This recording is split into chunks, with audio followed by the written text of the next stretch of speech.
You were asking about some exercises, maybe specifically to help people feel better in their low back. Well, basically, like it's for, say, low back pain, and how would they, I guess, demonstrate some of that for low back pain, and even low back just maintenance too, to keep their back healthy. I think the main thing for keeping a back healthy are the lateral stretches. Got it. Adding lateral, and when you add resistance to a lateral stretch, you enable the body to have something to work with. So we do a lot of lateral stretches in CoreSpring. I'll show you one. It's called slack stretch side, because you're working with a slack spring for most of it. So you go from slinky to smiley, but you have the palms facing behind you now.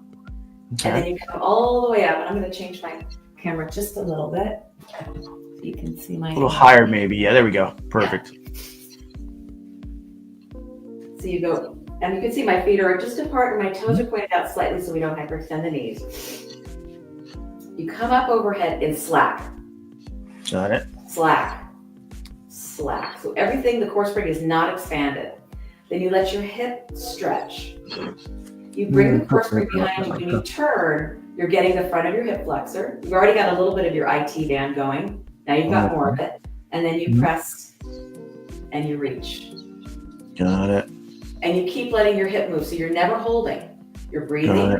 You're going to feel your glute and that back leg start to work because it's starting to stabilize. You bend your elbows and you reach till the CoreSpring is overhead on the angle and come up. And when people do this in class, they're like, "Oh, I love that." I mean, it's a favorite. And elderly people can do this. Perfect. They want to do it.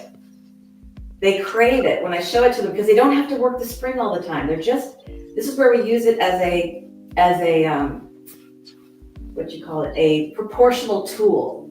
It's flat, so that they can feel where they are.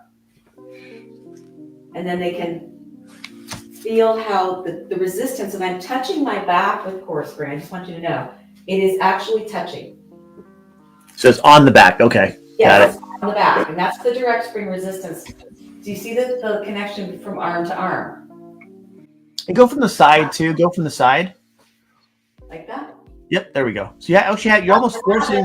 wrist bend. I'm actually making a fist so that my wrists are straight. You're forcing good posture, also helping your overall posture improve, even though you're working the lower back.